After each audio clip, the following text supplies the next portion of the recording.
Hey guys, Crixley here, Editor-in-Chief with GirlGamer.com, and we are here in Hollywood at the Dragonfly in Santa Monica for the Dante's Inferno launch launch party. Say whatever you want, because the 7 deadly sins right now is anger, because I can't get this opening right. However, I'm about to go inside, maybe have a few drinks, watch a hot burlesque show provided by Courtney Cruz and her girls at the Devil's Playground. So let's go in, shall we?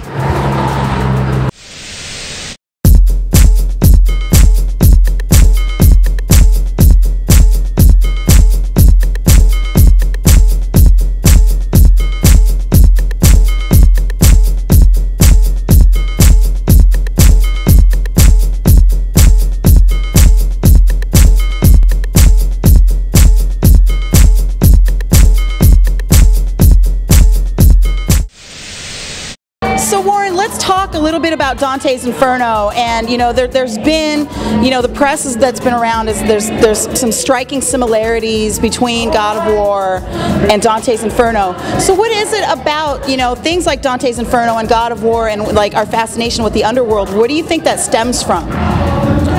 Well, after seeing everything tonight, I think a lot of it stems from just the kind of like primal nature that's really inside everyone. Everyone wants a little bit of revenge against someone. Everybody is on a quest to accomplish something, and I think that's something that that really rings strongly in pretty much every human being. So it's a great vast array of potential for video games as a whole. Now you got to actually hit the game truck and play the demo. So what were your impressions of that demo? Initially, it seems like a very straightforward action-adventure game, very fluid, the very intuitive controls. What do you think it is about, taking a piece of classic literature like Dante's Inferno that, let's face it, not a lot of those kids have probably read, but how does a piece of literature like that translate so well into a video game format? Well, when you think about the fact that the setting is hell, and Dante pretty much defined what hell was. Before the book ever came out, The Divine Comedy, no one had a clear perception of what hell was. It was a very intangible idea. So Dante really put on the map what the 9 circles were, so it gave a clear idea of what you can expect in hell for all the different sins you committed.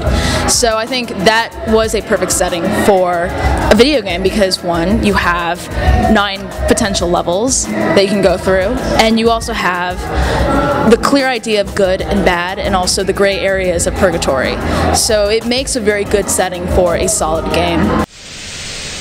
If you had one of the 9 circles of hell that would be your personal hell, which one would it be, and what would your room be full of? On the off chance you went to hell. I'm not saying you're going to hell. Oh, I'm going, baby. I'm going full force, like at the speed of lightning. Are you kidding?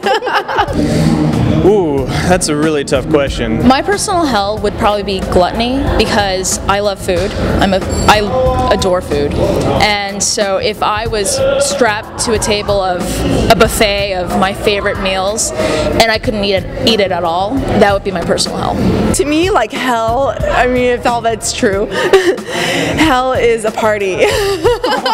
Like hell is one big party to me, if I think that's true. Having to customize a character from scratch over and over and over, but I think that the worst level of hell would be just continually in a first-person shooter with spawn campers, and you just keep spawning over and over and keep getting killed instantly. It's extremely frustrating. See, when people think of gluttony, though, they always think about food. For me, gluttony would be like a room full of video games and no system to play, and not the correct system to play it on. Version of hell. Good call. Okay. It would be like a room full of 360 games and a friggin' PS3, and that would be my personal hell. Now, have you been to a burlesque show before? One or two. One or two, and have you been to a Devil's Playground one? This is my first. I tried to get into one a couple weeks ago, and way too crowded.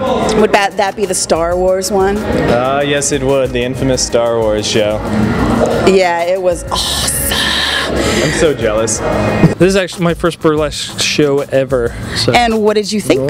That was fantastic. It was very good. Very good.